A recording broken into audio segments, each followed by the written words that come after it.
Para calcular la distancia entre dos puntos en GeoGebra, lo primero que tenemos que hacer es cambiar el modo en el que tenemos la página. En este caso no vamos a utilizar la vista de calculadora gráfica, sino el de modelo 3D.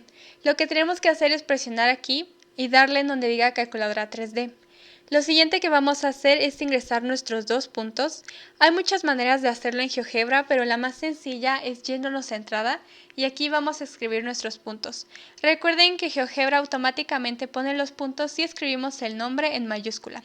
En este caso voy a poner que se llame A, ponemos el símbolo de igual y abrimos el paréntesis. Dentro del paréntesis vamos a poner los valores de nuestros puntos, o sea las coordenadas de X, de Y y de Z. En este caso voy a poner números como 2, 5 y 1. Recuerden que siempre van divididos por comas y le voy a dar en Enter.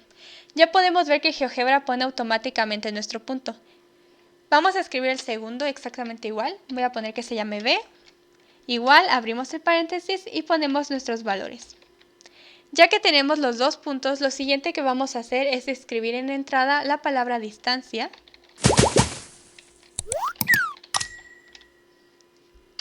Le presionamos en donde diga distancia y escogemos la primera opción que es de punto y objeto.